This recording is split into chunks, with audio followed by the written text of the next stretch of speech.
Ok. Pues bueno, hermanos, vamos a iniciar nuevamente el estudio de la palabra de nuestro Dios para continuar con estos temas que hemos estado presentando durante todo el día. En esta última presentación vamos a llegar hasta nuestro tiempo. Hemos estado mirando a lo largo de todo este día cómo desde Adán pasamos a Eva, pasamos a Caín, pasamos a Abel, pasamos a Sem, pasamos a todas las descendencias de ellos, llegamos hasta Noé, de Noé nos fuimos hasta Abraham, de Abraham nos fuimos hasta Moisés, de Moisés nos fuimos con Josué, seguimos con Isaías, Jeremías, Ezequiel, fuimos a Malaquías, fuimos a los tiempos de Jesús, fuimos a los tiempos de Pablo y terminamos con el apóstol Juan en la isla de Patmos. Y hemos mirado a lo largo de todas las escrituras que el día del Señor ellos lo guardaron. Nos quedamos en la última parte de que aún los apóstoles guardaron el día santo del Señor, el sábado. Hemos estado dando estos temas en relación a los 7 pilares de nuestra fe y nos hemos enfocado en el pilar número 6, que es el día de reposo del Señor. Durante todo eso es lo que hemos estado mirando durante todo el día. Así que vamos a abrir la palabra de Dios en el libro de Apocalipsis, Apocalipsis capítulo 1.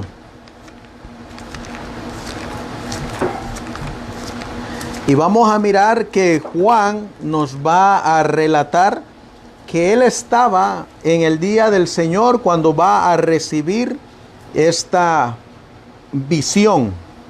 Apocalipsis 1:10 dice: yo fui en el Espíritu en el día del Señor y oí detrás de mí una gran voz como de trompeta.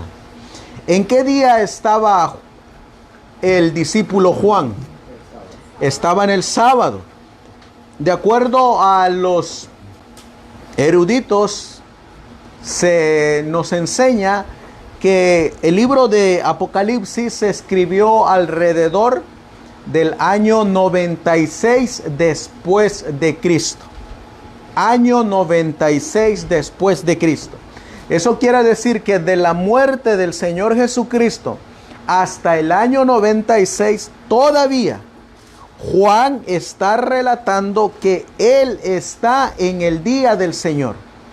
Así que este versículo de Apocalipsis 1:10 es un argumento que nos muestra que Juan, ¿qué día estaba guardando? Que él estaba guardando el día sábado en la isla de Patmos en el año 96 después de Cristo. Eso es otro argumento también para decir que los mandamientos de Dios no fueron clavados en la cruz como enseñan los cristianos de allá afuera, sino que la ley de Dios para el año 96 después de Cristo todavía estaba vigente. Y que el sábado estaba vigente todavía en el año 96 después de Cristo. Si Jesús hubiera dicho que después de su muerte, como muchos cristianos enseñan, que después de la muerte de él, ahora se cambió del sábado al domingo en honor a la resurrección de Jesús, pues la palabra de Dios lo dijera. Pero no hay ningún versículo donde a los profetas o a los apóstoles Dios les haya dicho que iba a ocurrir tal cambio. Sin embargo, vamos a mirar nosotros que en medio de estas 7 iglesias que en el libro de Apocalipsis capítulo 2 y capítulo 3, donde vienen las 7 iglesias, Dios ha mantenido siempre un remanente fiel a sus mandamientos y especialmente fiel al santo día del Señor, al sábado. Por ejemplo, si ustedes van a Apocalipsis capítulo 2, ustedes van a encontrar ahí la iglesia de Éfeso. Y en sus notas ustedes acomoden a Éfesos del año 27, como lo creían los pioneros adventistas, al año 100 después de Cristo. Del año 27 al año 100 es la iglesia de Éfeso. Ese es el tiempo de la iglesia de Éfeso. Del año 27 al año 100. Primera iglesia, Éfeso. Del año 100 al año 323 es la iglesia de Esmirna. Si ustedes ahí en su Biblia, ustedes van a leer Apocalipsis capítulo 2. Van a mirar ahí en Apocalipsis capítulo 2 el versículo 1. Dice: escribe al ángel de la iglesia de Éfeso, el que tiene las 7 estrellas en su diestra, el que anda en medio de los 7 candeleros de oro, dice estas cosas. Ahí, a un ladito del versículo 1, tengo en mi Biblia marcado que la iglesia de Éfeso fue del año 27 al año 100. Ese es el periodo de la iglesia de Éfeso. El periodo de la iglesia de Esmirna, que viene ahí mismo en el capítulo 2, y vamos a mirar el versículo 8, dice: y escribe al ángel de la iglesia en Esmirna. Pues yo ahí en mi Biblia, aquí yo tengo marcada que va del año 100 al año 323. La iglesia de Esmirna. También ahí mismo está la iglesia de Pérgamo. La iglesia de Pérgamo, yo tengo marcado en mi Biblia que va del 323 al 538. Esa es la iglesia de Pérgamo, el tiempo que demoró esta iglesia. Del 323 al 538. Esa es la iglesia de Pérgamo. El tiempo de la iglesia de Tiatira es del año 538 al año 1798. Esa es la iglesia de Tiatira. Esta iglesia demoró 1260 años de la persecución de la Roma papal, de la iglesia de Tiatira. La iglesia de Sardis, que está en el capítulo 3, va del 1798 a 1833. Esa es la iglesia de Sardis. Este es el tiempo que demoró la iglesia de Sardis.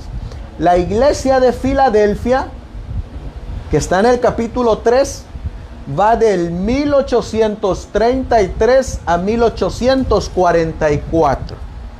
Esa es la iglesia de Filadelfia. Y la iglesia de la Odisea va de 1844 hasta la segunda venida del Señor Jesús. Se los voy a acercar un poquito más para que ustedes lo puedan mirar.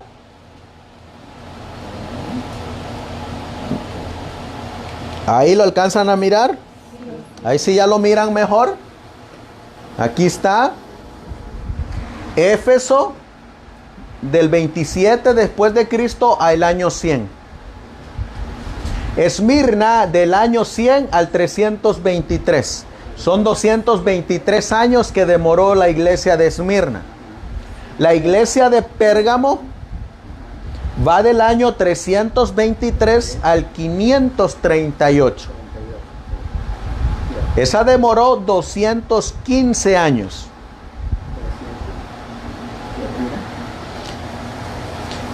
La iglesia de Tiatira Va del año 538, como ustedes miran aquí, 538 a 1798. Esta demoró un lapso de 1260 años, que es la persecución de la Roma papal. Y la iglesia de Sardis, como ustedes miran ahí, va del 1798 a 1833 después de Cristo. Aquí. Esta demoró 35 años. La iglesia de Filadelfia, ustedes la miran ahí, va del año 1833 a 1844. Esta demoró 11 años. Y la iglesia de la Odisea va de 1844 hasta la segunda venida de Jesús. Como ustedes lo miran ahí. Hasta la segunda venida de Jesús. La iglesia de la Odisea. 1844 hasta la segunda venida de Jesús. Es lo que va a demorar la iglesia de la Odisea. Ahora, vamos a mirar nosotros que en la iglesia de Éfeso, que es la iglesia pura, en esta iglesia la fundó el Señor Jesús. Él fue el pilar, Él fue la roca que fundó esta iglesia. No como la iglesia católica enseña que Pedro es el que la fundó y que Pedro es la roca. No, el que fundó esta iglesia es el Señor Jesús. Llamó a sus 12 discípulos y de estos 12 discípulos surgió la iglesia de Éfeso. ¿Qué día guardaba la iglesia de Éfeso los discípulos? El sábado. Ellos guardaban el sábado. Lo miramos a través del libro de Lucas. Ellos guardaban el sábado. En Esmirna también hubo un remanente que se mantuvo fiel a lo que estableció el Señor Jesús en su iglesia, en Éfeso. En Pérgamo también hubo un remanente que se mantenía fiel a estos principios, a este día en especial. Lo mismo ocurrió en la iglesia de Tiatira, había un remanente. En la iglesia de Sardis también había un remanente. Y en la iglesia de Filadelfia y la Odisea también había un remanente. Siempre Dios ha tenido un remanente. Por eso miren lo que va a decir en la iglesia de Éfeso. Vamos al libro de Éfeso, Apocalipsis capítulo 2. Y miren lo que dice. En el versículo 7, Apocalipsis 2:7, dice: el que tiene oído, oiga lo que el Espíritu dice a las iglesias. Al que venciere, le daré a comer del árbol de la vida, el cual está en medio del paraíso de Dios. ¿Quiénes son los que van a comer del árbol de la vida? Al que venciere, al remanente. Miren lo que dice Apocalipsis ahí mismo, el capítulo 22 y el versículo 14. Apocalipsis 22, 14. ¿Quiénes son los que van a tener derecho al árbol de la vida? Ya tenemos Apocalipsis 22, 14. Miren lo que dice. ¿Quiénes son los que tienen derecho al árbol de la vida? Dice la palabra de Dios: bienaventurados los que guardan sus mandamientos. Si usted tiene una Reina Valera de 1960, le va a decir: bienaventurados los que lavan sus ropas. Pero la traducción correcta en la King James dice: bienaventurados los que guardan sus mandamientos, para tener derecho al árbol de la vida. Así que para poder nosotros comer del árbol de la vida, ¿qué necesitamos guardar? Los mandamientos de Dios. ¿Y cuál es el cuarto mandamiento de la ley de Dios? El santo sábado, es decir, que para tener derecho al árbol de la vida, ¿qué día se debe guardar? El santo sábado del Señor. Y luego miren lo que sigue diciendo, y poder entrar por las puertas en la ciudad. Así que para poder entrar en las puertas de la ciudad, ¿qué día necesitamos guardar? El sábado también. Así que la palabra de Dios es bien clara. Miren lo que dice ahí mismo en Apocalipsis, capítulo 2, pero ahora hablando de la iglesia de Esmirna. Apocalipsis, capítulo 2, y el versículo 11. Apocalipsis 2:11 dice: el que tiene oído, oiga lo que el Espíritu dice a las iglesias. El que venciere no recibirá daño de la muerte segunda. ¿Quiénes son los que van a recibir la muerte segunda?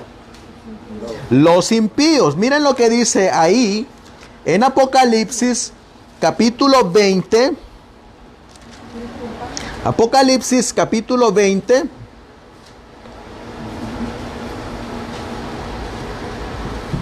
Apocalipsis capítulo 20 y el versículo 13. Miren lo que dice. Y el mar dio los muertos que estaban en él, y la muerte y el Hades dieron los muertos que estaban en ellos, y fueron juzgados cada uno según sus obras. Así que ellos fueron juzgados según sus obras.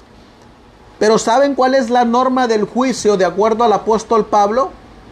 La ley de Dios es la que nos va a juzgar. Y miren lo que dice el versículo 14. Y la muerte y el Hades fueron lanzados en el lago de fuego. Esto es la muerte segunda. Pero miren el versículo 15. Y el que no fue hallado escrito en el libro de la vida fue lanzado en el lago de fuego.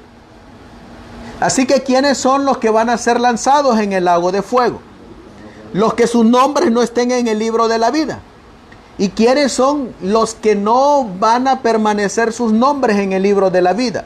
Los que no guardaron los mandamientos de Dios. Los que fueron juzgados por sus obras y se descubra que no guardaban los mandamientos de Dios. Por eso a la iglesia de Esmirna se le dice que si ella se mantiene fiel, ella no va a padecer de la muerte segunda. Miren lo que dice ahí en Apocalipsis capítulo 2, nuevamente, Apocalipsis capítulo 2. Y vamos a movernos ahora al versículo 17. Apocalipsis 2:17. El que tiene oído, oiga lo que el Espíritu dice a las iglesias. Al que venciere, daré a comer del maná escondido y le daré una piedrecita blanca. Y en la piedrecita un nombre nuevo escrito, el cual ninguno conoce sino aquel que lo recibe. ¿Quiénes son los que van a recibir el maná, la piedrecita blanca y un nombre nuevo escrito? Al que venciera. ¿Y quiénes son los que van a vencer? Los que guardan los mandamientos de Dios. Ahí mismo, en el versículo 26, hablando de la iglesia de Tiatira ahora.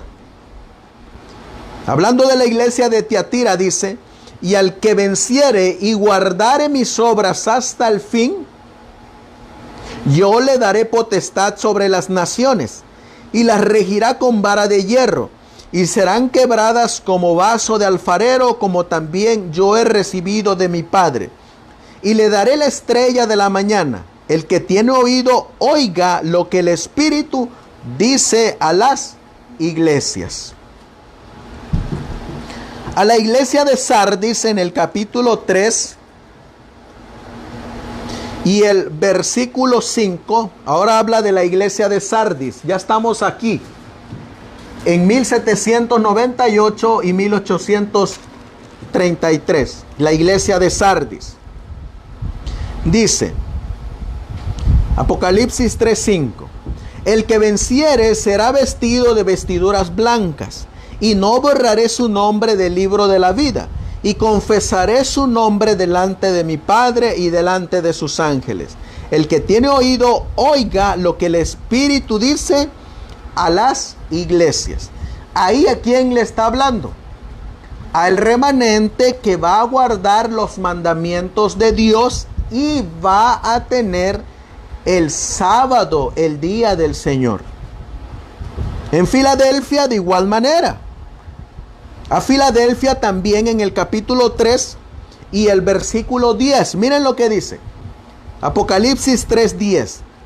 A la iglesia de Filadelfia. Y ahora llegamos a 1833 y 1844. Estas palabras son para esta iglesia. A los que estuvieron vivos en 1833 a 1844. Dice aquí: por cuanto has guardado la palabra de mi paciencia, yo también te guardaré de la hora de la prueba que ha de venir sobre todo el mundo, para probar a los que moran sobre la tierra. He aquí yo vengo pronto. Retén lo que tienes para que ninguno tome tu corona. Al que venciere, yo lo haré columna en el templo de mi Dios, y nunca más saldrá de allí. Y escribiré sobre él el nombre de mi Dios y el nombre de la ciudad de mi Dios, la nueva Jerusalén, la cual desciende del cielo de mi Dios, y mi nombre nuevo. Ahí le está hablando a la iglesia de Filadelfia. Pero ¿a quiénes les está hablando? Al remanente, al que venciere. Y por último tenemos a la iglesia de Laodicea. Laodicea va de 1844 hasta nuestro tiempo. O sea que si digásemos que ya Jesús viniera en este año, la iglesia de Laodicea vendría de 1844 al 2020. Pero como nadie sabe en qué momento va a venir el Señor, estas palabras que vamos a leer ahora van dirigidos a los que están vivos o murieron en este periodo de esta iglesia. A ellos va dirigida esta promesa. Apocalipsis capítulo 3 y el versículo 20. Apocalipsis 3:20 dice: he aquí, yo estoy a la puerta y llamo. Si alguno oye mi voz y abre la puerta, entraré a él y cenaré con él y él conmigo. Y luego dice la Biblia: al que venciere, yo le daré que se siente conmigo en mi trono, así como también yo he vencido y me he sentado con mi Padre en su trono. ¿A quién le vuelve a hablar? Al remanente. Ahí tenemos nosotros las 7 iglesias, y en cada iglesia siempre ha habido un remanente. Miren ahora lo que dice aquí en la pantalla, hablando de las primeras iglesias. Vamos a buscar el remanente hasta llegar a nuestros días. Miren lo que dice: el espíritu de concesión al paganismo fomentó aún más el desprecio de la autoridad del cielo, obrando por medio de directores inconversos de la iglesia. Satanás, miren cómo dice ahí, Satanás atentó también contra el 4º mandamiento y trató de echar a un lado el antiguo sábado, el día que Dios había bendecido y santificado. Así que Satanás, ¿con quién tiene pleito?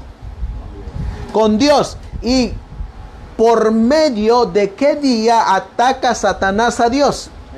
Por medio del sábado. Por eso le implanta a los cristianos, a la gente de allá afuera, que el día del Señor es el domingo. Pero ese no es lo que dice la Biblia. La Biblia dice que el día del Señor es el sábado. Luego dice: para colocar en su lugar el día festivo observado por los paganos como el venerable día del sol.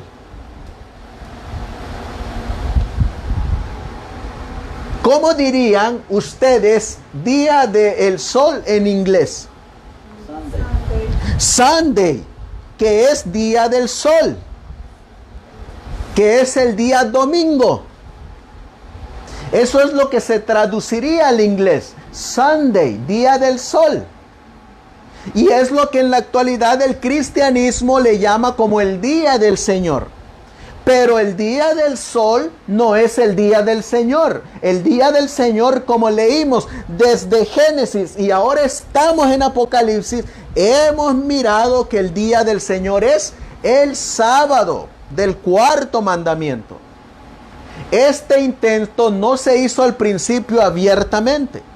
En los primeros siglos, estamos hablando del siglo I, siglo II, siglo III, en los primeros siglos, el verdadero día de reposo, el sábado, había sido guardado por todos los cristianos. ¿Se acuerdan que lo leímos cuando el apóstol Pablo dice que los gentiles iban a la iglesia o a las sinagogas en el día sábado? El sábado había sido guardado por todos los cristianos, los cuales, siendo celosos de la honra de Dios y creyendo que su ley es inmutable, respetaban escrupulosamente la santidad de sus preceptos. Pero Satanás procedió con gran sutileza por medio de sus agentes para llegar al fin que se propusiera, para llamar la atención de las gentes hacia el domingo. Fue declarado día de fiesta en honor de la resurrección de Cristo. Así que cambiaron el día del sábado por el día del sol y declararon que lo habían cambiado en honor a la resurrección de Cristo. Eso es lo que enseñan todas las iglesias cristianas en la actualidad. Si usted le pregunta a un testigo de Jehová, le va a decir exactamente esto. Si usted le pregunta a un mormón, le va a decir esto. Si usted le pregunta a un católico, le va a decir esto. Si usted le pregunta a un bautista, le va a decir esto. Si le pregunta a un anglicano, le va a decir esto. Cualquier religión que usted mencione, le va a decir que ellos guardan el día domingo en honor a la resurrección de Cristo. Pero eso no lo menciona la Biblia.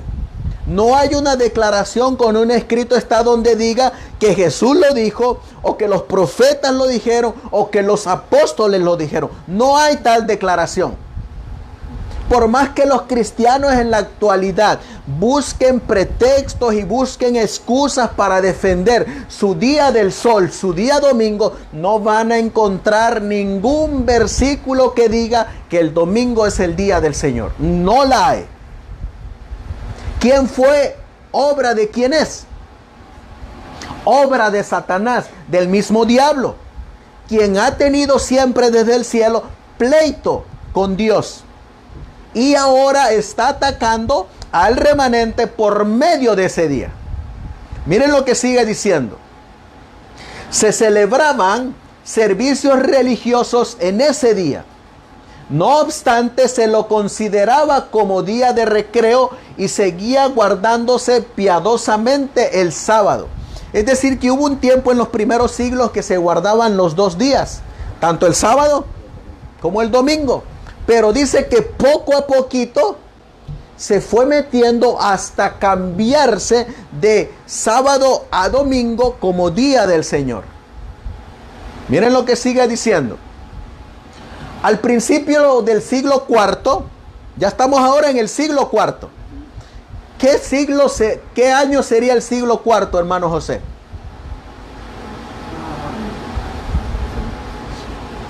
El siglo IV sería el año 400 después de Cristo. El siglo I es el año del 1 al 100. Siglo II del 200, del 100 al 200, del 300 al 400. Siglo IV es el siglo 400. Así que aquí ya estamos ¿En qué iglesia? En la iglesia de Pérgamo. En el siglo IV estamos en la iglesia de Pérgamo. Y miren lo que va a decir en el siglo IV. A principios del siglo IV, el emperador Constantino expidió un decreto que hacía del domingo un día de fiesta pública en todo el Imperio Romano. El Día del Sol fue reverenciado por sus súbditos paganos y honrado por los cristianos, pues era política del emperador conciliar los intereses del paganismo y del cristianismo que se hallaban en pugna. Los obispos de la iglesia, inspirados por su ambición y su sed de dominio, le hicieron obrar así, pues comprendieron que si el mismo día era observado por los cristianos y paganos, estos llegarían a aceptar nominalmente, es decir, conjuntamente, el cristianismo, y ello redundaría en beneficio del poder y de la gloria de la iglesia. Así que ahora, ¿a quién va a utilizar Satanás para ponerle presión a cambiar el sábado por el domingo? Ahora Satanás va a usar al emperador Constantino para ponerle presión y para cambiar el sábado al domingo. Dice, pero a pesar, esto es lo que me llama a mí la atención, pero a pesar de que muchos cristianos piadosos fueron poco a poco inducidos a reconocer cierto carácter sagrado al domingo, no dejaron de considerar el verdadero sábado como el día santo del Señor, ni de observarlo en cumplimiento del cuarto mandamiento. A pesar de que Constantino dijo, vamos a cambiar el sábado al domingo, hubo un grupito muy pequeño, un grupo de muy pocos fieles en el siglo IV que se mantenían fieles al sábado del cuarto mandamiento. Estamos hablando en el siglo IV, hablando en la iglesia de Pérgamo. Había un grupito de fieles aquí. Por eso el Señor le dice al que venciere, es decir, al que se mantiene fiel a sus mandamientos, ellos van a recibir esta promesa. Miren lo que sigue diciendo.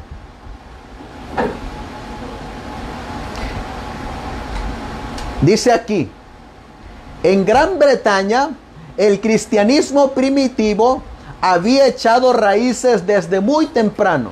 El evangelio recibido por los habitantes de este país en los primeros siglos no se había corrompido con la apostasía de Roma.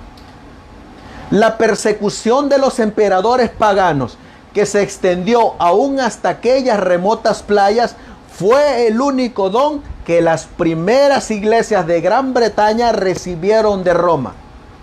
Miren qué pasó con ese remanente que se mantuvo fiel a los mandamientos de Dios y especialmente al sábado.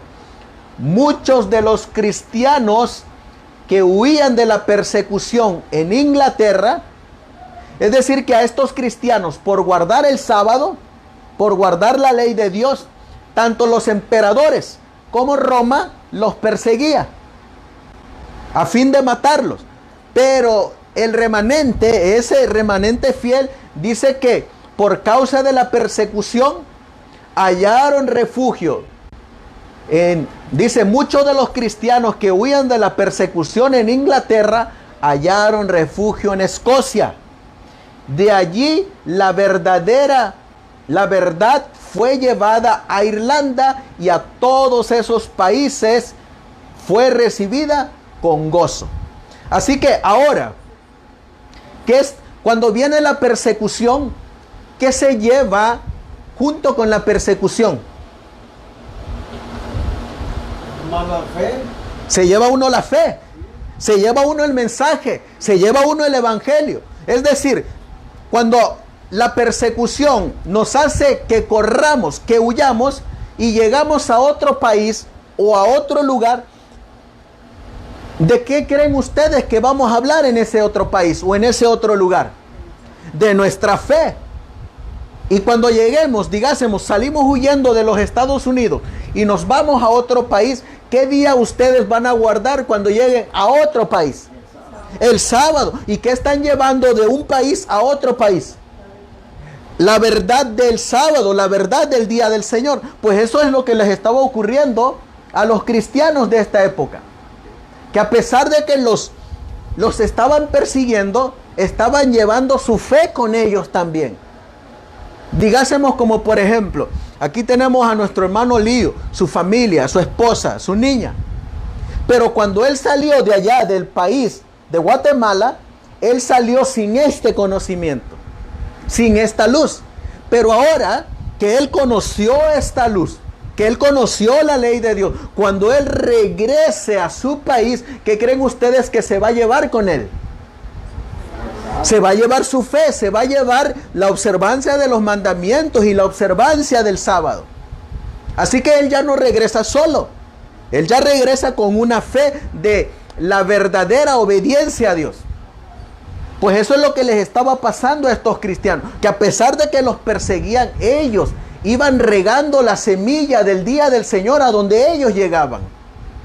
Y así se seguía llevando el evangelio del sábado a los diferentes países. Miren lo que sigue diciendo. Eran estos cristianos primitivos, sencillos y humildes, cuyo carácter y cuyas doctrinas y costumbres se ajustaban a las Escrituras, mientras que los discípulos de Roma ponían de manifiesto la superstición, la arrogancia y la pompa del papado.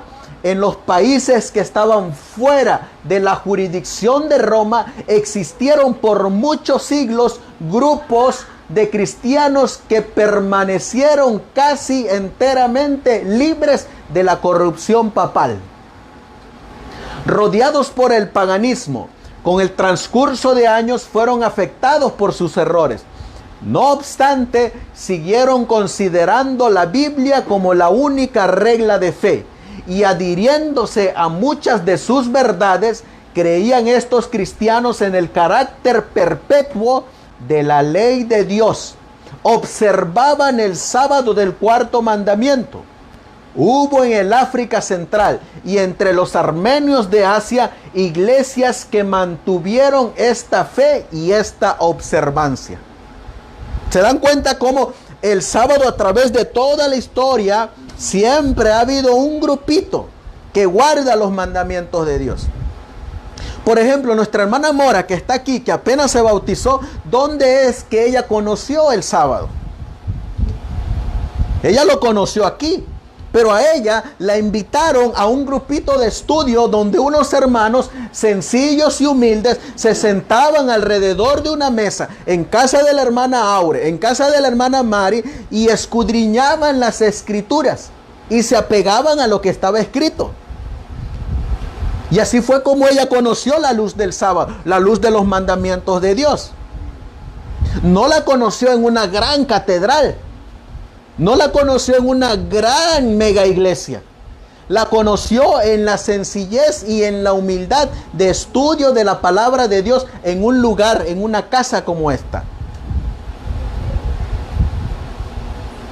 Todos los que estamos aquí, como dice nuestra hermana Patti, todos los que estamos aquí, pues así es como se reunían en ese tiempo los cristianos sencillos y humildes, porque en las grandes catedrales, en las grandes iglesias, ellos no podían predicar de esto, porque los mataban, los encarcelaban, los perseguían, los torturaban.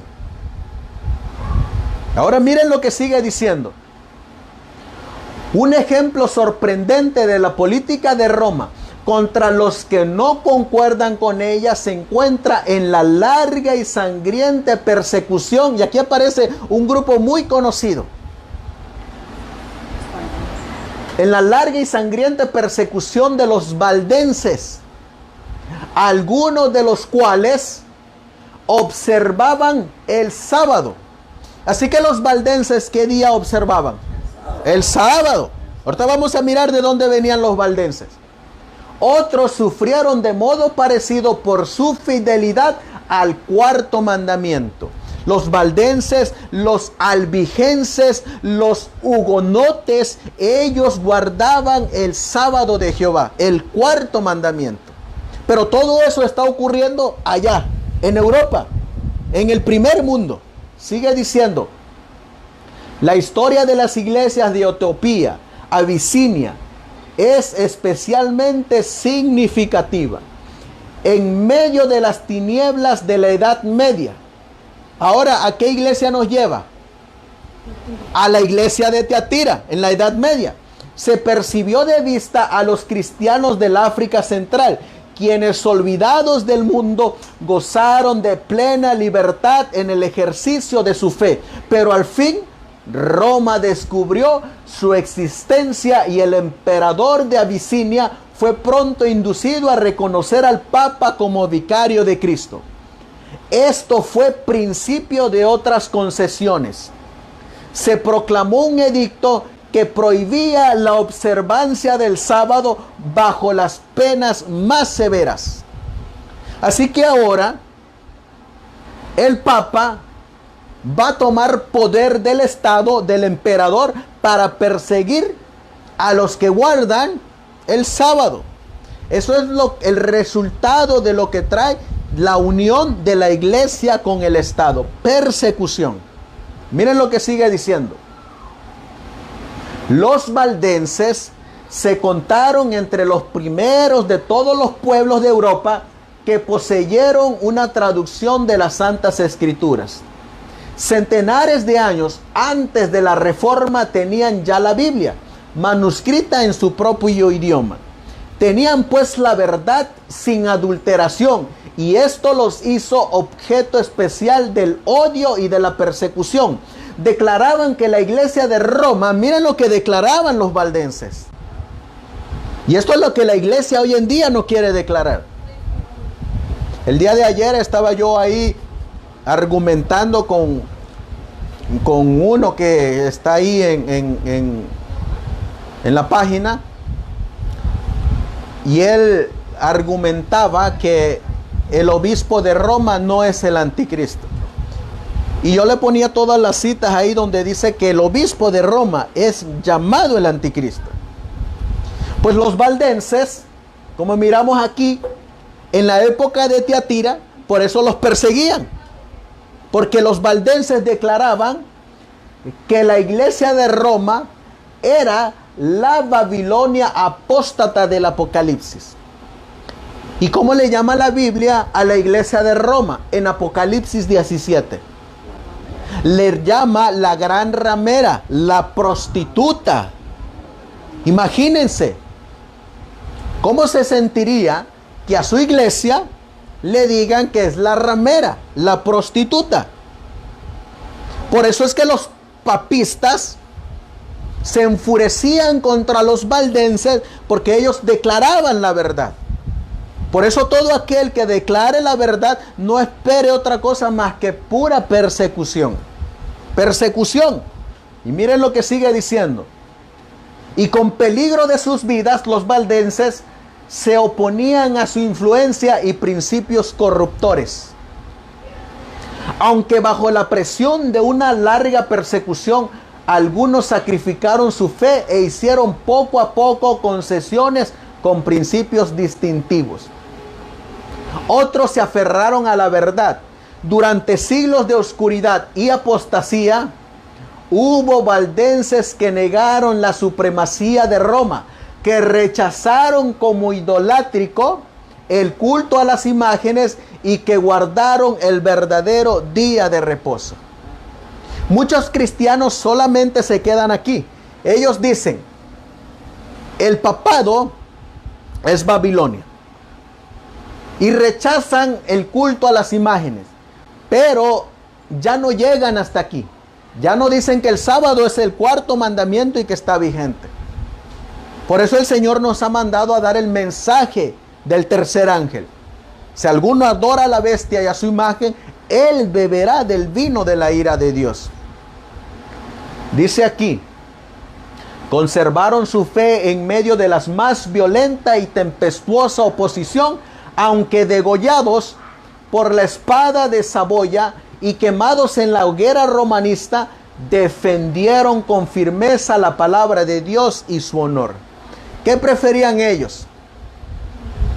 ¿Venderse o defender la palabra de Dios? Pero ¿sabe qué es lo que hacen muchos que hoy en día la Biblia le llama pastores asalariados?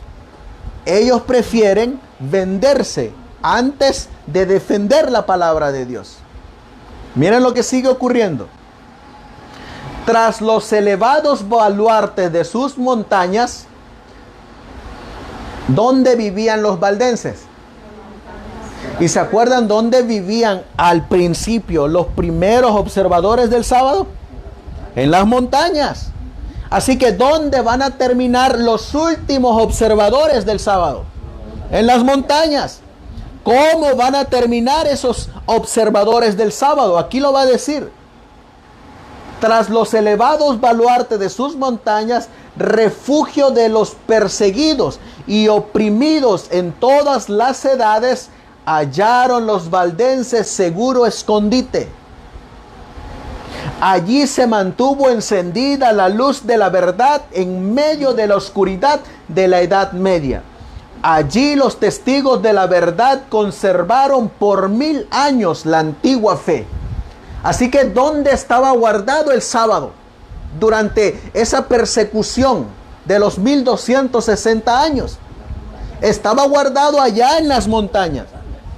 Apocalipsis 11 dice que los 2 testigos no darían a comer, porque iban a estar de saco y de cilicio. Por eso los valdenses allá estaban en las montañas, pero se mantenía viva la verdadera fe de la ley de Dios y del sábado. Cuando ellos bajaban de las montañas, ¿qué creen ustedes que era el mensaje que ellos daban? Ellos daban el mensaje de la ley de Dios y del sábado. Los valdenses. Miren lo que sigue diciendo. En su pureza y sencillez, las iglesias valdenses se asemejaban a la iglesia de los tiempos apostólicos. Rechazaban la supremacía de papas y prelados y consideraban la Biblia como única autoridad suprema e infalible, en contraste con el modo de ser de los orgullosos sacerdotes de Roma. Sus pastores seguían el ejemplo de su maestro, que no vino para ser servido, sino para servir. Apacentaban el rebaño del Señor, conduciéndolo por verdes pastos y a las fuentes de agua de vida de su santa palabra. Miren cómo eran los templos de los valdenses.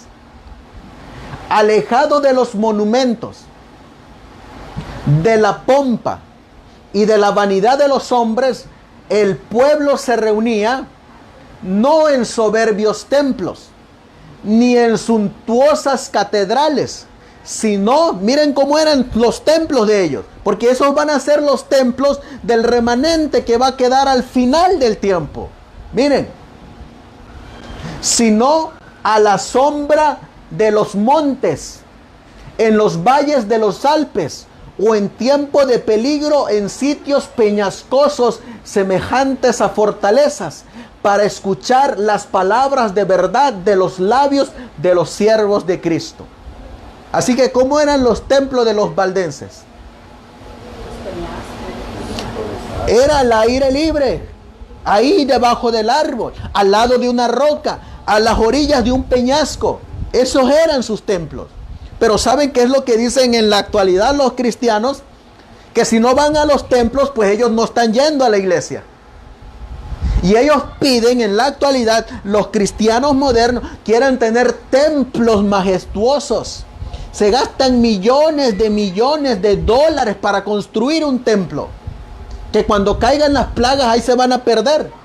Cuando la profeta, la mensajera del Señor dice que ese dinero se tiene que ocupar para la predicación del mensaje. No para hacer como hace la iglesia católica, monumentos, grandes templos con grandes pompas. Así que ya saben, hermanos, que si se mantienen fieles a Dios, ¿dónde van a terminar? En las montañas, en los valles, en las veredas. Miren lo que sigue diciendo.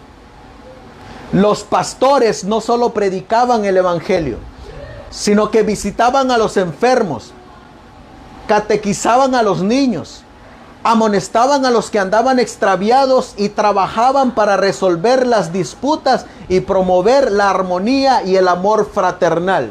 En tiempo de paz eran sostenidos por las ofrendas voluntarias del pueblo, pero a imitación de San Pablo, que hacía tiendas, todos aprendían algún oficio o profesión con que sostenerse en caso necesario. Estos eran pastores, no como los pastores de ahorita, que no tienen ninguna profesión, que solamente esperan vivir del diezmo, pero no tienen ninguna capacidad para ganarse el sostén de sus propias vidas bajo sus propias manos, como lo hacía el apóstol Pablo. Por eso cuando yo leo esto, pues en tiempo de bonanza, cuando nos dan una ofrenda, gloria a Dios. Pero cuando no haya esa bonanza, tiene uno que depender del trabajo propio de uno mismo. Y el que está trabajando para Cristo va a depender de Dios nada más. Ahora miren, del siglo IV, V, ahora vamos a movernos al siglo XIV. El siglo XIV serían los 1400. ¿Qué iglesia está cerca de los 1400? Estamos cerca de la iglesia de Sardis. Es decir, está por terminar Tiatira y está por entrar el tiempo de la iglesia de Sardis. Y miren lo que va a decir hablando acerca de la iglesia de cerca de la iglesia de Sardis. En el siglo XIV surgió en Inglaterra la estrella matutina de la Reforma. John Wycliffe fue el heraldo de la Reforma, no solo para Inglaterra, sino para toda la cristiandad. Fue el precursor de los puritanos. Su época constituyó un oasis en medio del desierto. Así que ahora aparece Wycliffe y aparece un grupo de cristianos que eran conocidos como los puritanos. ¿Quiénes eran los puritanos? Los puritanos negaron todo esto y afirmaron que las escrituras son una regla de disciplina y gobierno, así como una perfecta norma de doctrina. Mientras que la posición de los puritanos era que cualquier cosa que no esté ordenado en las escrituras no puede ser hecho sin pecado. De esta forma, los puritanos eliminaron todos los días festivos y festivales de la iglesia.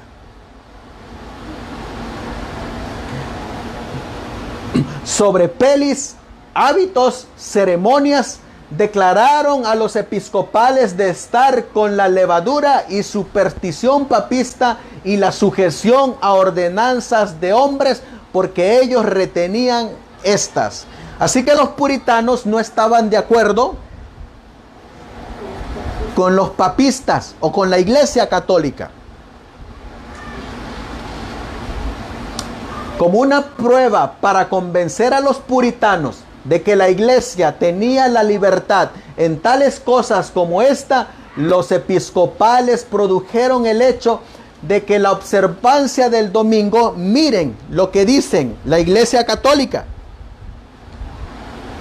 de que la observancia del domingo es solo una ordenanza de la iglesia y recae sobre la autoridad de la iglesia. Por lo tanto, los puritanos se contradecían ellos mismos al observar el domingo.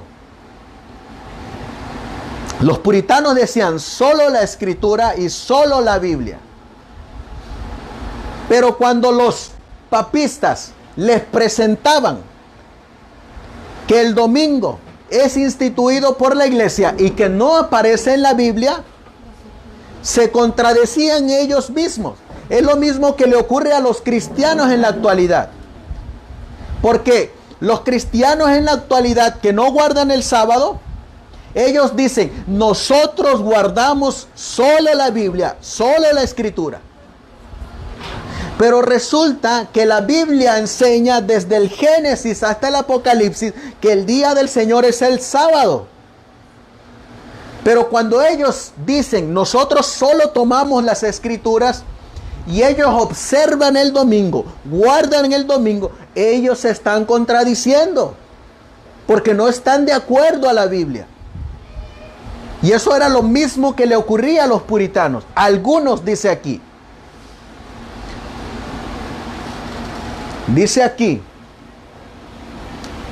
Calvino trabajó en Ginebra cerca de 30 años, primero para establecer una iglesia que se adhiriese a la moralidad de la Biblia y después para fomentar el movimiento de la reforma por toda Europa, defendiéndolos contra la ola creciente del papismo, así como para instituir en las iglesias reformadas la sencillez y la pureza de vida en lugar de la corrupción y el orgullo fomentados por las enseñanzas del romanismo. ¿Quién entró ahora en acción? Calvino.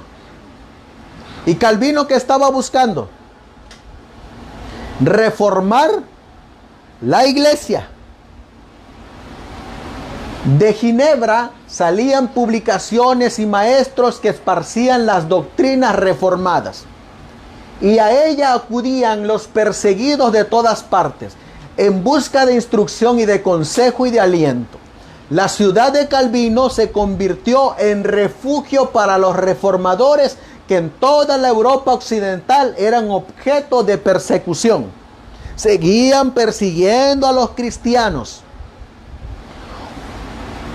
Huyendo de las tremendas tempestades que siguieron desencadenándose por varios siglos, los fugitivos llegaban a las puertas de Ginebra, desfallecientes de hambre, heridos, expulsados de sus hogares, separados de los suyos, eran recibidos con amor y se les cuidaba con ternura, y hallando allí un hogar era una bendición para aquella ciudad adoptiva por su talento, su sabiduría y su piedad.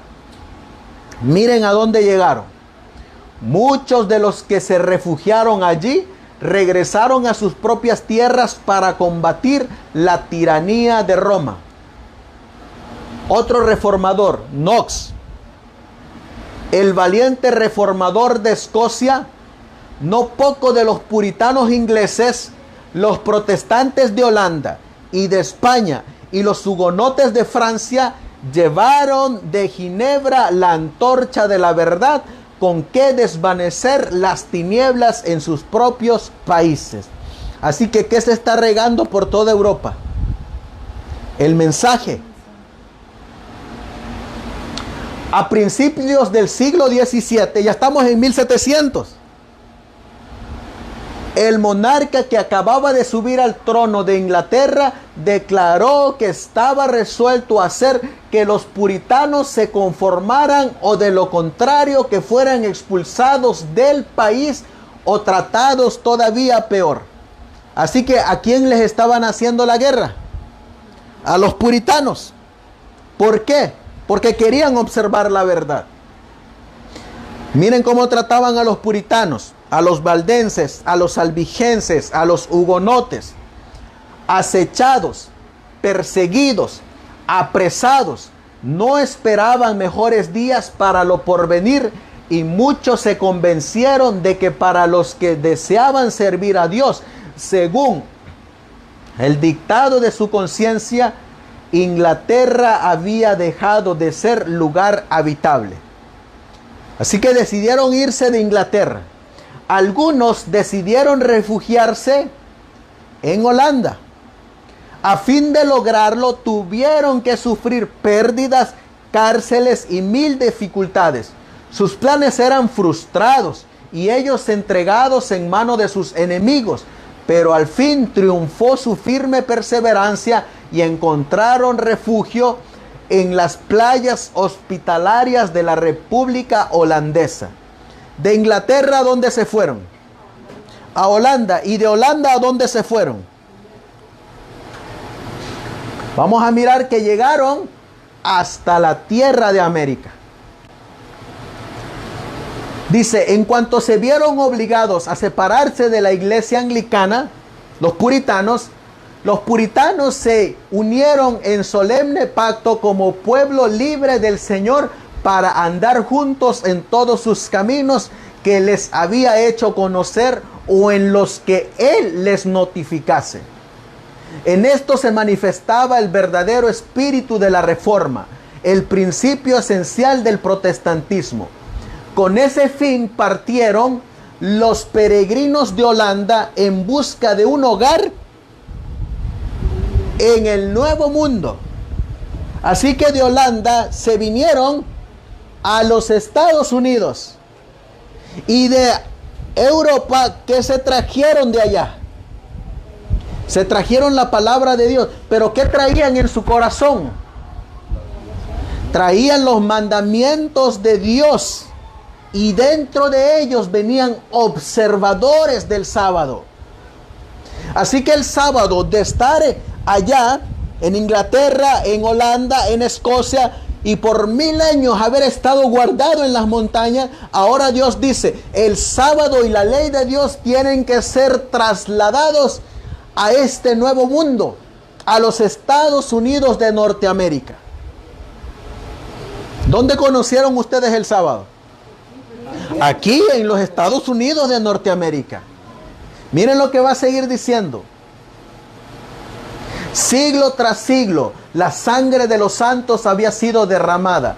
Mientras los valdenses sucumbían en las montañas del Piamonte a causa de la palabra de Dios y del testimonio de Jesús, sus hermanos, los albigenses de Francia, testificaban de la misma manera por la verdad.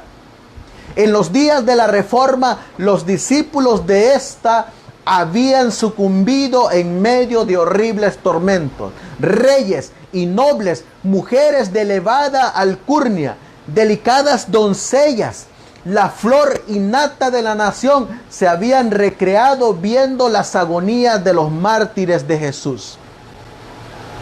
¿Quiénes se deleitaban en esos sacrificios humanos que hacía la iglesia romana?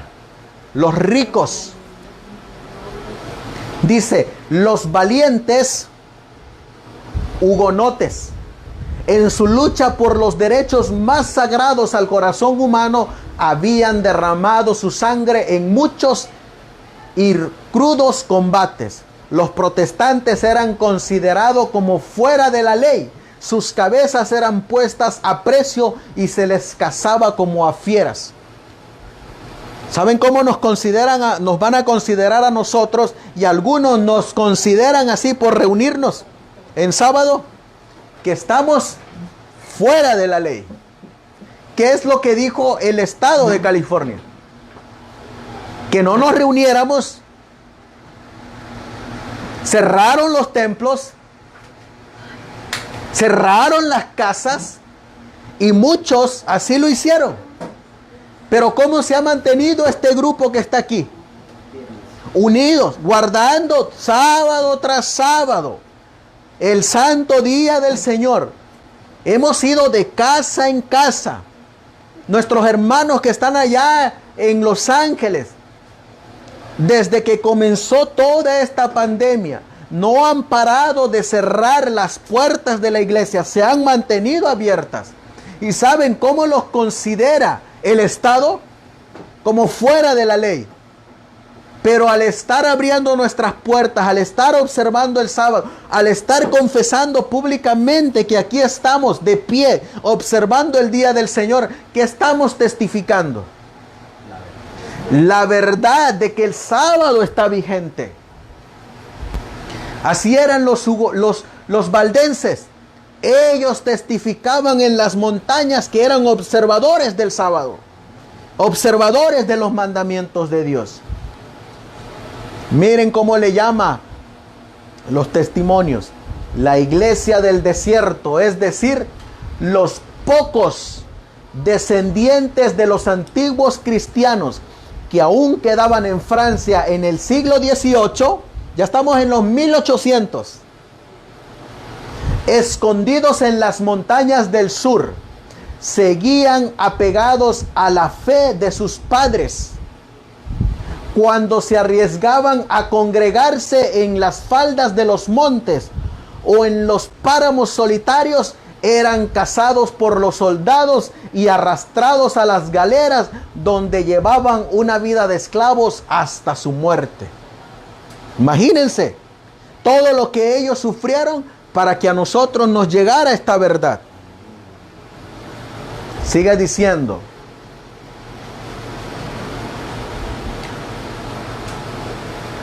voy a adelantarme aquí. Miren, vamos a regresar al siglo XV, porque esta historia me llamó la atención. Desde la década de los 1520, cuando Lutero y los otros grandes reformadores, ya miramos a Wycliffe, a Knox, valdenses, hugonotes, puritanos, cuando Lutero y los otros grandes reformadores enseñaban que la verdad debía buscarse en la Biblia y la Biblia sola, no era inusitado entonces que se suscitara el diálogo entre sus seguidores sobre el tema del sábado y del domingo. Es decir, cuando usted va a dar un estudio y de repente usted saca un versículo donde dice el sábado, el día del Señor, ¿será acaso que no le van a poder preguntar acerca del sábado? Sí. El sábado se enseña en las Escrituras con la misma claridad que casi cualquier otra cosa. Había cristianos en Europa en la década de 1520 que preguntaban: si Lutero dice que debemos seguir la Biblia y la Biblia únicamente, ¿por qué él no lo hace? Fíjense la pregunta. Dice, ¿por qué no lo hace él mismo? Entre estos habían algunos que adoptaron el bautismo del creyente en lugar del bautismo infantil y fueron denominados con el apelativo de anabaptistas. Entre los anabaptistas se destacaron dos hombres de particular interés. Los dos habían sido sacerdotes católicos. Salieron de la iglesia católica, dejaron de bautizar a niños, empezaron a bautizar a gente adulta y se convirtieron en anabaptistas. Los dos habían sido sacerdotes católicos contemporáneos. En su búsqueda de la verdad, abandonaron sus carreras como sacerdotes y se hicieron luteranos. Al continuar estudiando, llegaron a ser anabaptistas. Después de un estudio mayor, adoptaron el sábado y llegaron a ser los primeros anabaptistas sabatistas. Ahí vienen los sabáticos, como nos llaman ahora. Ahí vienen los sabáticos. Allá están los sabáticos. Pero no saben que al decir sabáticos, si lo hacen de una manera despectiva, lo están haciendo en contra del día del Señor, no en contra de uno. Porque el sábado lo hemos leído durante todo este día que es el día del Señor. Así que ahí salieron los primeros anabaptistas sabatistas. Leyendo sus informes nos enteramos de que estos dos hombres, y aquí menciona los nombres, Osvaldo Gley y Andrés Fischer, no habían hecho su decisión a favor del sábado de una manera liviana. Habían estudiado su posición en forma cuidadosa. El sábado, decían ellos, no puede ser parte de la ley ceremonial. Eso es lo que enseñan los cristianos ahorita. Que el sábado es parte de la ley ceremonial. Y como es parte de la ley ceremonial, fue clavada en la cruz. Pero eso no es cierto. Porque el sábado no es parte de la ley ceremonial. Es parte de la santa ley de Dios, la que es eterna. Y miren lo que sigue diciendo. Por lo tanto, es parte de la ley moral. Y todavía está en vigencia. Y miren qué versículos citaban ellos. Citando Mateo capítulo 5, versículos 17 y 18. Porque yo no he venido para abrogar la ley, sino para cumplir la ley. Y antes de que pasen el cielo y la tierra, ni una jota, ni una tilde pasará de mi ley. Eso lo citaban Osvaldo y Fischer. Y miren lo que sigue diciendo. Mostraban que Jesús rehusó alterar una jota o un tilde de la ley. Y refiriéndose a Santiago 2:10, que todos vamos a ser juzgados por la santa ley de la libertad, añadían que los apóstoles no la cambiaron tampoco. El guardar el domingo, señalaban ellos, era el cumplimiento de la profecía de la obra del cuerno pequeño. ¿Se dan cuenta? Ellos no estudiaban, así que nada más leían y ya. No, estudiaban cuidadosamente. ¿Saben cómo le llamaba Martín Lutero a la iglesia romana? El representante de Satanás aquí en la tierra. Imagínense. Ahora miren lo que sigue diciendo.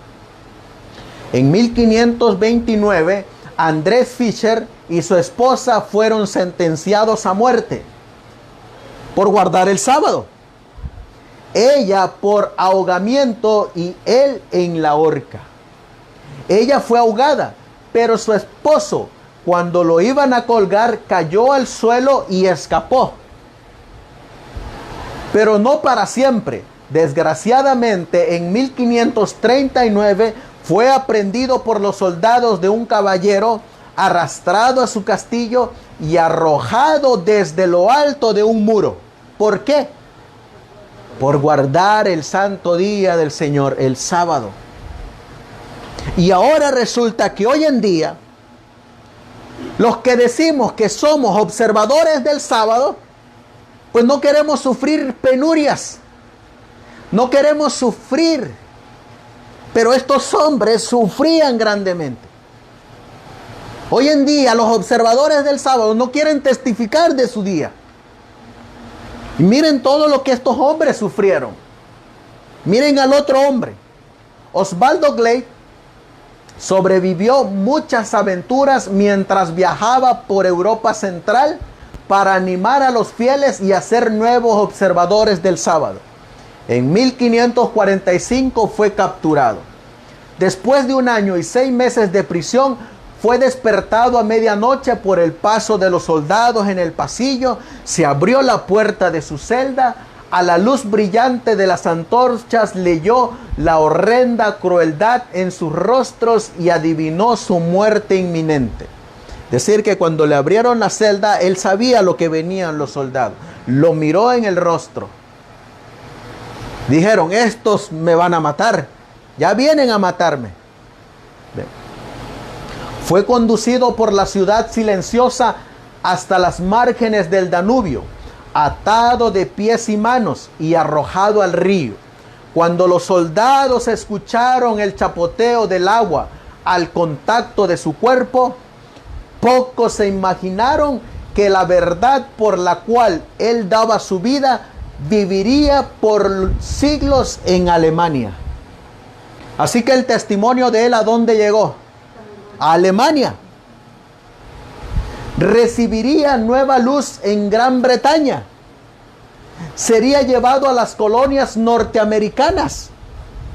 Y en el siglo XX cautivaría los corazones de millones en el mundo entero. La muerte de un hombre. Por eso el Señor dice, id y haced discípulos. Imagínense, ustedes han recibido el Evangelio, ustedes han recibido el sábado. ¿Y qué han hecho con el sábado? Por ejemplo, Jesse, recuerdo que invitó a mi hermana Patty. Mi hermana Patty invitó a su esposo. Nuestra hermana Mari recibió el sábado y ella invitó a su hermana. Nuestra hermana Aure, a quien la invitó la hermana Mari, invitó a la hermana Mari Mora. Y fíjense que como una va trayendo a otro y va trayendo a otro. Y ahí va la cadenita por el recibirlo de uno. Y va aumentando la verdad. Miren lo que sigue diciendo. Todos saben que los puritanos norteamericanos eran extremadamente estrictos en la observancia del domingo, pues creían que este día debía ser observado en cumplimiento del cuarto mandamiento. Tenían el deseo de observar, pero ¿cómo estaban ellos? Engañados. ¿Cómo están muchos cristianos allá afuera? Engañados. Los puritanos británicos eran lo mismo, pero durante la década de 1600 ocurrió tal conmoción en Inglaterra acerca del cuarto mandamiento que una cantidad de personas fueron inducidas a observar el sábado. Se considera que miren lo que ocurre, se considera que los bautistas del séptimo día son los pioneros de este movimiento. Así que de los puritanos salieron los anabaptistas y de los anabaptistas salieron los bautistas del séptimo día. Ahí viene el sábado en el transcurso de toda la historia que hemos estado llevando. La observancia del sábado fue llevada a los Estados Unidos por Esteban Mumford, que inmigró de Inglaterra en 1664 y organizó en Rhode Island en 1671 la primera iglesia bautista del séptimo día de Norteamérica. Así que en 1671 está establecida la primera iglesia que guarda el sábado. Por este hombre, Esteban Mumford. En la primera década, parte de la década de los 1700, habían también observadores del sábado moravos en Bethlehem, Pensilvania. Después de visitarlos, el conde Nicolaus decidió guardar el sábado. La manera en que el sábado pasó de los bautistas del séptimo día a los futuros adventistas del séptimo día se parece al fuego que recorre su camino por una mecha hasta llegar al barril de pólvora. Así que de los bautistas del séptimo día, ¿a dónde se pasa el sábado? A los adventistas del séptimo día. Una de las que recibió este sábado fue la señora Ox, Raquel Ox. Esta señora que miran ustedes ahí, ella recibió el sábado. ¿Saben qué hizo ella con el sábado? Lo compartió a sus demás hermanos. Raquel Ox lo pasó a Federico Wheeler y a un puñado de adventistas de Washington. Estoy hablando en 1843. Wheeler predicó acerca de él sin mucho afecto en ese tiempo y lo pasó a Thomas M. Preble. Preble escribió acerca del sábado en el Hope Israel o Esperanza del Israel de febrero de 1845. ¿Qué ocurrió en 1844? ¿Se acuerdan? Pensaban que venía el Señor. Se le conoce como el Gran Chasco. Un año después, Preble escribió en La Esperanza de Israel un periódico editado por él mismo. Ese periódico lo leyó José Turner, quien en diciembre de 1844 descubrió la misma verdad. Es decir que En 1845 ya habían varios observadores del sábado. Estaba la señora Oates, Wheeler, Preble y José Turner. Ella es Raquel. Tan pronto como pudo hacerlo, Preble revisó su artículo y lo volvió a publicar en un folleto titulado adecuadamente, folleto que demuestra que el séptimo día debe ser observado como día de reposo. Concluyó su mensaje en forma vigorosa, usando una cantidad de letras mayúsculas y frases en cursiva. Dice, así vemos cómo se cumplió Daniel 7:25 al cambiar el cuerno pequeño, los tiempos y la ley. Por lo tanto, me parece que todos los que observan el primer día de la semana como su día de reposo son observadores del domingo papal y violadores del sábado de Dios. Eso era lo que ellos predicaban. Entonces, todos los que guardan el domingo hoy, ¿observadores de qué día son? Observadores del domingo papal, no del día del Señor. Esa es la pura verdad. Este es Tomás Preble. Y este hombre, Tomás Preble, escribió este extracto. El sábado es el día del Señor. Este extracto se repartió. Este artículo y el folleto obtuvieron resultados. Este que él imprimió y lo repartió. El artículo y el folleto obtuvieron resultado. El uno o el otro pudo haber sido la razón por la cual J.B. Cook, teólogo millerita, abogó por el sábado durante unos pocos años. Miren lo que ocurre. Un ejemplar de estos, dice, un ejemplar del folleto fue enviado a París, Maine, donde convenció a varias personas. Un solo folleto de esto. Convenció a varias personas, incluyendo a la familia Eduardo Andrews. Estos son los padres de John Nevis Andrews, uno de los pioneros adventistas. Y eso fue algo importante. Un ejemplar del artículo también fue leído por el capitán de barco convertido en dirigente millerita, José Bates.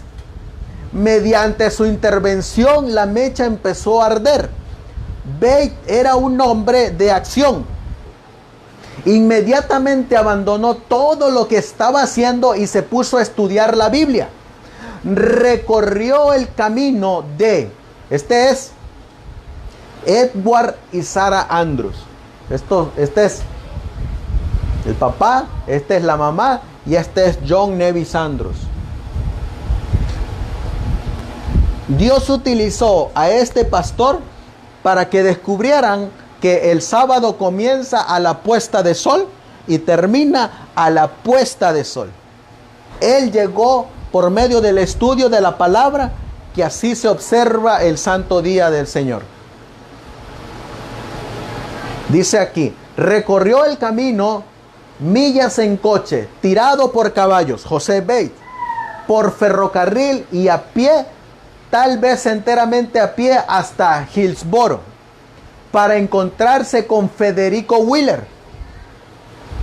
Llegó tarde, despertó a la familia y estudió con él el resto de la noche.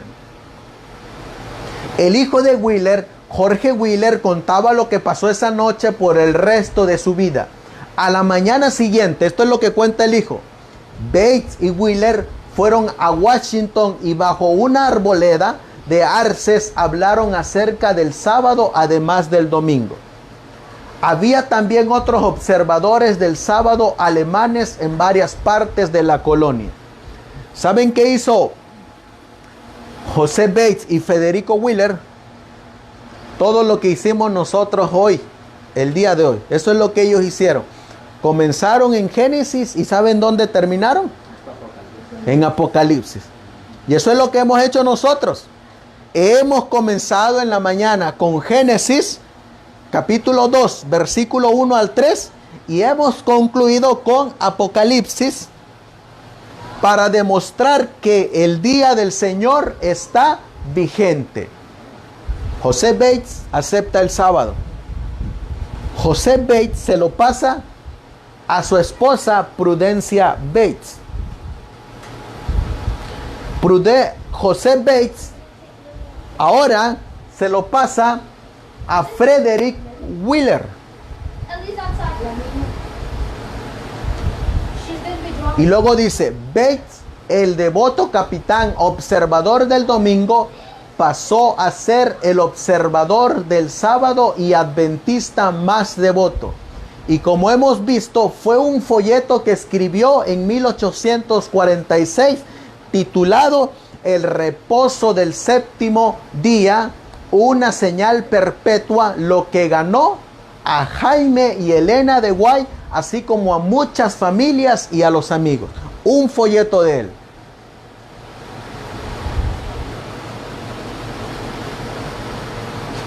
Y de ahí vienen muchos pioneros que gracias a las escrituras llegaron a la conclusión de que el sábado es el día del Señor. Y lo mismo que ellos estudiaron es lo que nosotros estudiamos durante todo este día, para llegar a la conclusión de que el día que hoy está por terminar es el día del Señor, y que a donde quiera que nosotros vayamos, debemos de recordar que este no es nuestro día, es día del Señor, porque su palabra lo ha dicho desde el Génesis hasta el Apocalipsis. Que no hagamos en su día santo nuestra propia obra, porque no es nuestro día. 6 días trabajarás y harás toda tu obra, mas el séptimo día es día de reposo santo para Jehová tu Dios. Así que si queremos ser de esa buena semilla que cae en buena tierra, tenemos que ser fieles observadores de los mandamientos de Dios y de su santo sábado. ¿Cómo dice ahí? Versículo 8, versión King James. Recuerda el día sábado para santificarlo. ¿Qué tenemos que hacer? Recordar que hoy es el día santo. Y para el próximo séptimo día, ¿qué va a ser? Día santo. Y para el siguiente, ¿qué va a ser? Día santo. Y que nosotros no podemos hacer obra alguna. Con esta cita terminamos. Todos los mensajes dados desde 1840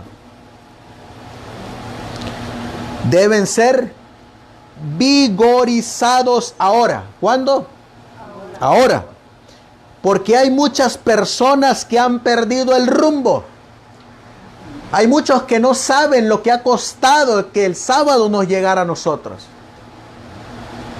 Los mensajes deben ir a todas las iglesias.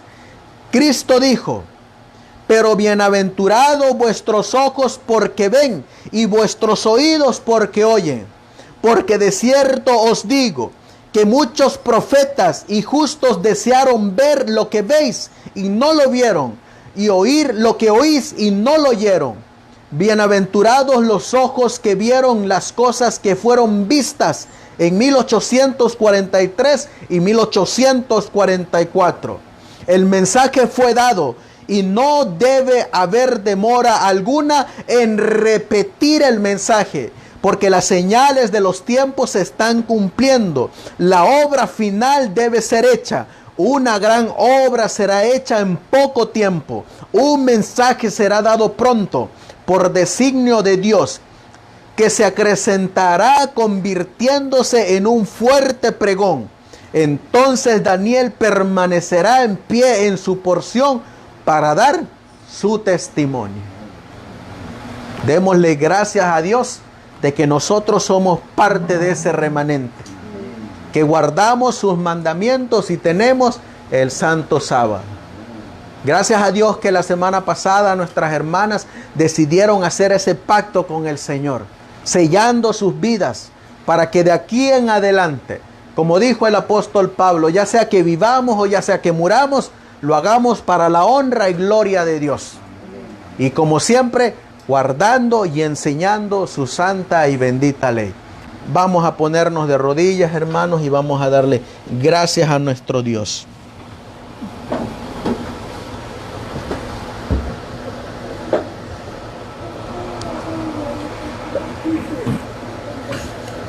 Amantísimo Dios, que tu morada está en las alturas de los cielos. Te damos gracias, Señor, porque nos has permitido estudiar durante todo este día tu santo y bendito día de reposo. Te doy gracias, Señor, por mis hermanos que están aquí, que se han dado citas para estudiar tu palabra, para reafirmarse en la fe, para saber, Señor, que el día que estamos guardando es tu santo día. No es día del hombre, no es día de los judíos, no es día del pueblo de Israel. No, tu palabra dice que es tu día santo. Gracias, Señor, por darnos el privilegio de mirar lo que otros no pudieron ver. Ahora, Señor, afírmanos en esta fe y danos de tu Espíritu Santo para enseñar a otros que aún en el año 2020 todavía hay un remanente fiel a Jehová de los ejércitos que ha guardado tu santa ley y tu santo sábado. Que a pesar que estamos reunidos en este hogar humilde y sencillo, así como los valdenses se reunían en las montañas, como dijo el profeta, aún tiene un pueblo que no ha doblado su rodilla a Baal, que se mantiene fiel a tus preceptos, tus estatutos, tus decretos, tus mandamientos, a tu santo día. Bendice a este hogar, Señor, que te han abierto las puertas para estudiar tu palabra. Bendice a cada uno de mis hermanos aquí presentes, a sus familias, a sus hijos, a sus padres, a sus nietos. Bendice, Señor, sus trabajos. Ayúdanos, Señor, a seguir proclamando este mensaje. Bendice a nuestros hermanos que van a estar mirando este video, que analicen, que vayan a la Biblia, que vayan desde el Génesis hasta el Apocalipsis y que se convenzan que fue el hombre de pecado quien cambió el santo día del sábado por el domingo y que no hay ninguna escritura que avale o que corrobore que tu día santo es el domingo. Gracias, Señor, porque sabemos que muchos de ellos saldrán para escuchar la voz del único pastor, nuestro Señor y Salvador Jesucristo. Gracias, pues, Padre mío, pues en esta oración te lo pedimos y te lo suplicamos en el precioso y bendito nombre de nuestro Señor y Salvador Jesucristo, y tu pueblo dice: amén.